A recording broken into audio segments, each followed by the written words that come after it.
Fala, gente, tudo bem? Bora lá pra mais um react de conteúdo totalmente ciente. Desta vez, Gregório do Via conversando com o Patrick Maia sobre o fim do mundo. Bora ver onde a gente vai parar. Você tem um filho, uma filha? Duas filhas. Duas filhas. Qual que é a sensação de estar preparando duas pessoas, que são as pessoas que você mais ama, para um lugar que parece que caminha pro pior momento da história? Terrível. Tô preparando uma nessa correria aí, tá complicado. Inclusive, você me ajude, por favor, a comprar o leite da criança no tempo de vida que ainda nos resta, fazendo aqui os nossos cursos, dando uma curtida nesse vídeo, ajudando o canal, apoiando de alguma maneira ou mandando um pix se tiver sobrando uma merreca por aí. Cara, eu sou apavorado por isso. É a minha maior angústia hoje. Você tinha essa consciência antes delas nascerem? Tinha, mas eu não tinha tanto, eu não pensava tanto nisso.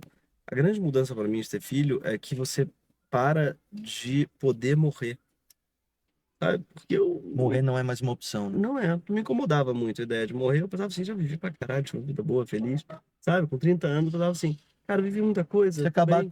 agora sai no positivo. Pô, pior que eu já tive várias ideias dessa aí, ó. Mas depois que a criança nasce, minha gente, radicalizei absurdamente. Porque você começa a sacar, né? Eu falo, mano, que mundo é esse que vamos deixar para seres humanos? Porque não é um umbiguismo qual o mundinho que eu quero viver ou que eu quero desfrutar. Positivo, um saldo. Quando você tem filha, não pode brincar com isso não. Perde a graça morrer. Perde a graça pensar em morrer. Você não tem mais essa Eu liberdade. tenho que viver pelo menos até ali. Exatamente. Né? Virou isso, né? Virou isso. Quero ver elas adultas. Quero ser avô, sabe? Quero acompanhar tudo da vida delas, o máximo possível. E quero que tenha uma vida boa. Compartilha aí com os dramas e as angústias do Gregório. E isso tem a ver também com o mundo, com o colapso climático. Antigamente eu pensava, se o mundo não tiver vivível, eu dou um tiro na cabeça, ou numa morte mais gostosa, né? Tem uma overdose de heroína, Sim. sei lá. Tipo assim, na pior das hipóteses, foda-se. Foda-se, exatamente. E agora não, E na com pior das filha, hipóteses, não. fudeu. Não. Não só eu quero viver, como eu quero que o mundo seja vivível, como eu quero que o mundo seja bom para elas e que elas possam viver as coisas que eu vivi. Cara, nossa, compartilho demais essa fita. Eu nunca vou esquecer, a minha companheira tava grávida, a gente morava em outra casa. Tava trabalhando à tarde, em São Paulo, ano de 2019, eu acho. E aí, cara, do nada, umas 3 da tarde, 3 e pouco da tarde, o céu escureceu. Mas escureceu assim, em níveis impressionantes, pareceu que anoiteceu o bagulho. E não era chuva, era assim, escureceu. Era uma nuvem de fumaça por causa de queimada em outra região do país. E eu me liguei disso, que eu falei, cara, isso aqui é um sinal, aqueles sinais apocalípticos. O mundo tá pra acabar. Minha filha tá pra nascer. E eu já tava num passo de muita radicalização de fazer uns anos. E aí eu até conto isso num vídeo aqui, quando eu conseguia fazer os videozinhos do Um Não Pastor Responde, porque eu não sou pastor, mas estava respondendo como os pastores fazem. E eu falo desse meu processo de radicalização, em que eu me politizei ainda mais, me filiei a partido, essa parada toda, né? Efetivamente militante. E isso tem muito a ver em recobrar essa consciência da importância e do valor da vida.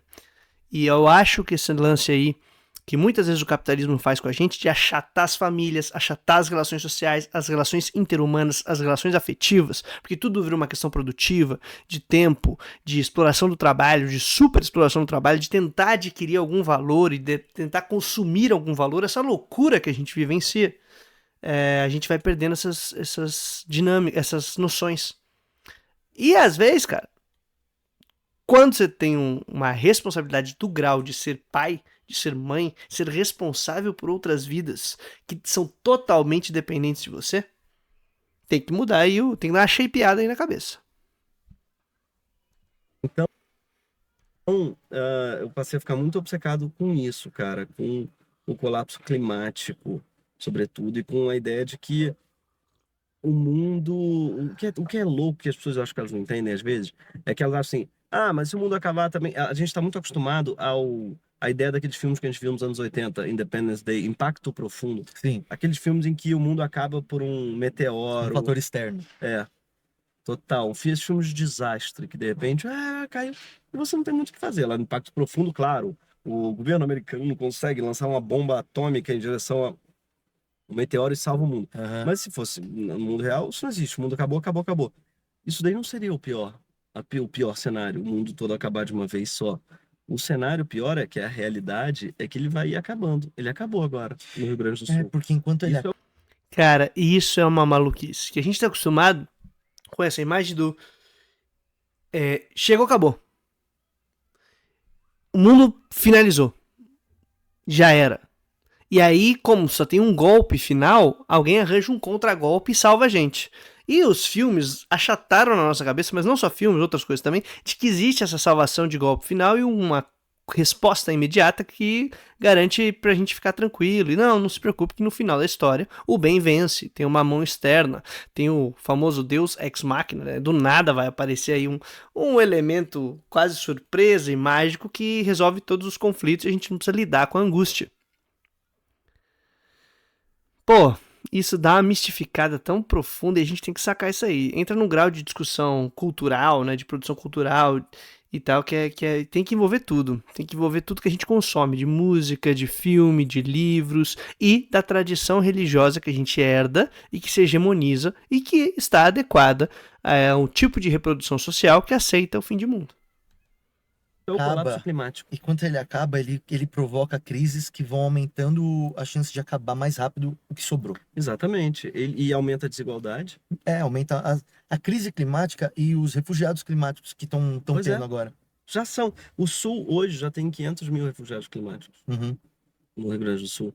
Pessoas perderam as casas e são refugiados climáticos. As pessoas não estão dando esse nome, mas esse é o nome que elas têm. São pessoas que perderam as casas e estão refugiados. E isso já é o colapso climático. Isso já é o tal do fim do mundo. Uhum. Que a gente perguntava, quando é que será que vai ser o fim do mundo? Já começou. Aliás, fica a dica aí de um professor muito massa que eu conheci, que tem um trampo muito da hora, que é o Leonardo Freire Melo. Ele, putz, mano, que cara fantástico. E ele já alertava e discutia esse negócio a uma cota. Inclusive, quando eu estava no doutorado, ele tinha um orientando que estava trabalhando exatamente as questões agora de legislações às migrações causadas, né, os refugiados climáticos, as migrações em massa que são causadas, já são forçadas, né, cuja causa dessas migrações, desses refugiados, é mudança de clima, falta de chuva, o solo que foi degradado por N fatores e sempre envolvidos com a questão da intervenção humana, que a gente deveria dar um nome bonitinho, o modo de produção capitalista que destrói, como diz Marx, as fontes da riqueza.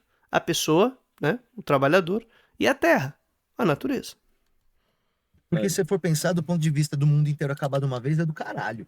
Claro. É do caralho. Ah, Tipo, eu acabou. gostaria de morrer no final do mundo se fosse assim. Todo mundo assim. Seria uma maneira incrível de morrer. Porque ia ser bonito, você ia dar a mão pra todo mundo e ia falar assim, ó. Toma aí, vamos ver Legal, isso, né, galera? Manda esse meteoro aqui pro pai. Uhum. Não dá pra acabar o mundo de uma vez. E Não. essa que é a maior merda. Não dá. Vai ser gradual. Não dá pra você Ele dar um vai infarto ficando no cada mundo. vez pior. Não dá pra você Não. dar um infarto, é um É um câncer. câncer, exatamente. O colapso climático é um câncer, cara. E as condições vão se deteriorando e vão piorando.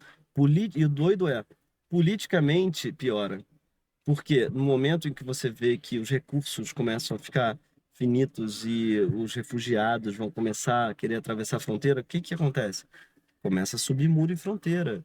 As identidades nacionais, os nacionalismos começam a ficar mais acirrados. Daí pra você tá matando criança e família que É. tá tentando entrar, é daqui pra ali, tá ligado?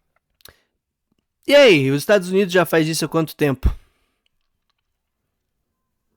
Aquele muro lá tá pra quê? E aí a tendência é piorar esse processo. E em vez da gente ter uma mudança radical do modo como nós organizamos a vida, a gente vai aceitando e vai criando essas paradinhas aí. Inclusive porque isso está de acordo com os interesses daquilo que move o mundo. O capital e quem é rico. Os caras que decidem os rumos da organização produtiva, da economia. De como nós vamos organizar a nossa sociedade para produzir aquilo que é necessário para consumirmos e continuarmos existindo. Porque é esse o ponto, minha gente. A gente produz não é para fazer dinheiro, para fazer lucro. A gente produz para permanecer, para viver e para poder desfrutar desse negócio aqui.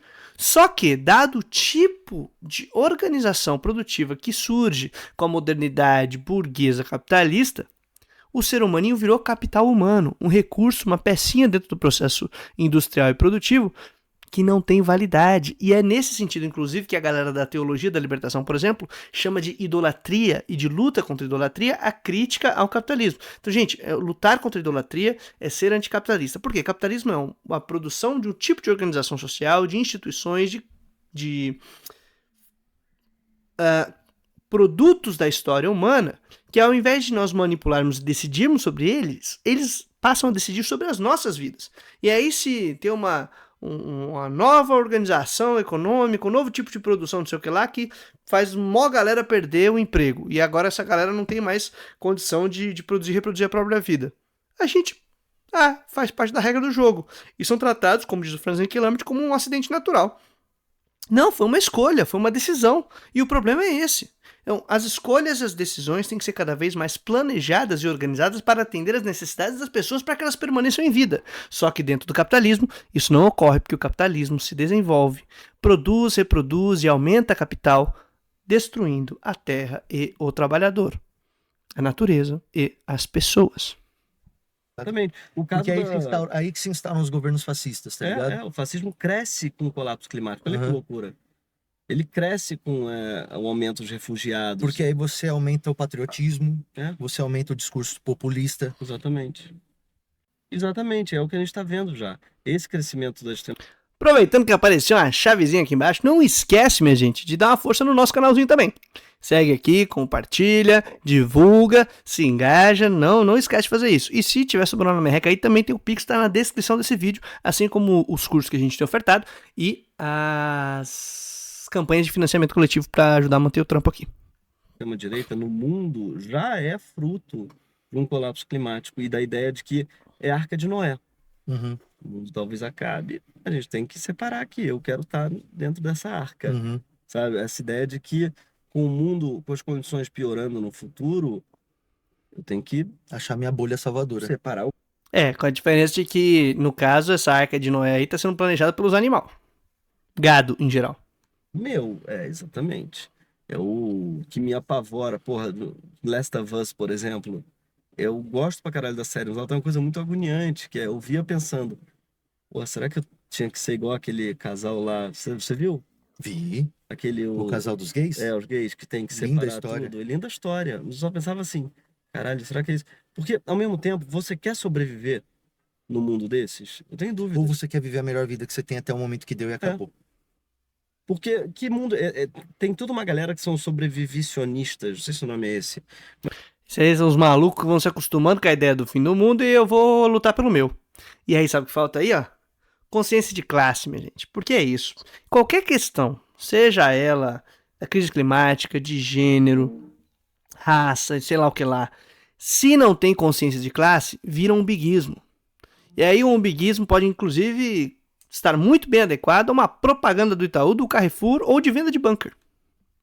Mas são, exatamente, mas são pessoas que hoje já se preocupam com toda forma de colapso, né? O fim do mundo seja como ele vier. Então, tem bunkers. Tem tipo a galera que tá estocando água, estocando alimento que fica na latinha por 10 anos. Exatamente. É aquele cara, o do bigode, o fazer Parks and Recreations lá. Sim, exatamente ele, o Swanson. O Swanson, ele já tava pensando nisso. E por isso que ele se deu bem. Só que isso aí pra mim é um pesadelo, cara. Porque esse mundo pesadelo acabar, total. Quer sobreviver sozinho com sua garrafa d'água debaixo de um bunker, entendeu? Sem internet. Olha a destruição da concepção, né, do que é relação social, humana, interhumana, da responsabilização pela vida do outro. Só um gringo estadunidense mesmo que tá imbuído dessa ideologia maluca que eles têm pra aceitar o fim do mundo de que eu vou correr atrás do meu e viver sozinho. Sem internet. Mas o doido é que parece que a gente tá criando vários tipos de arapuca em volta da gente. E dando autonomia para elas decidirem qual que vai acabar com a gente. Tá ligado? Por exemplo. Exatamente, porque a gente está naturalizando o que nós fazemos e os efeitos negativos da nossa própria ação. A gente naturaliza como se fossem acidentes naturais e não processos históricos sobre os quais nós somos responsáveis e podemos decidir enquanto sociedade. Por exemplo, a questão do avanço da tecnologia sem pensar no sustentável. Sim. O lance da Inteligência tecnologia, artificial. da inteligência artificial e da total falta de conhecimento que a gente tem do que pode gerar, né? A evolução disso. Sim. Aí tem a questão climática que a gente está falando. São todas questões, e tem a desigualdade social, que todas as atitudes dos grandes governos caminham para aumentar essa desigualdade. Mas veja que a gente fala muito pouco, e nesse papo também tá, da questão do capitalismo. Aliás, deixa eu fazer um merchan, e uma publi, só que uma publi completamente gratuita, porque eu não vou receber nada por isso. Minutinho aí.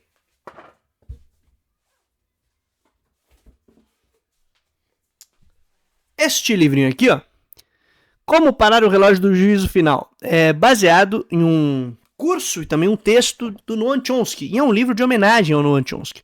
O primeiro capítulo dele é escrito pelo Noam, o prefácio é do G.C. Souza, e ele foi publicado pelo ICL, Instituto Conhecimento Liberta. Eu tive a honra de escrever um dos capítulos, junto com a professora Suzy Pisa, uma grande amiga, parça, e a gente escreveu e discutiu a respeito da ausência, na hora de construir esse relógio do juízo final, que seriam indicadores que pesquisadores utilizam para falar sobre os riscos da gente estar aí colocando o fim do nosso tempo nessa terra, da questão econômica. Não fala a respeito disso. Quer dizer, até os caras que criaram o relógio, até os grandes autores que discutem a respeito, o próprio Noam Chomsky, quando fala sobre o tema, menciona, mas não bota o dedo. Gente, a base é esse modo de produção imbecil. E isso aí vale muito a pena de ler, de refletir a respeito, porque também a gente naturalizou de tal modo que é aquela frase do... Qual é o nome dele, mano? Já vem na cabeça, mas é mais fácil pensar no fim do mundo que no fim do capitalismo. É basicamente isso. Ou seja, a gente está criando arapucas, armadilhas, ratoeiras em volta da gente, e tá dando, parece que, autonomia e vida própria para elas, para ver qual delas vai conseguir matar a gente primeiro.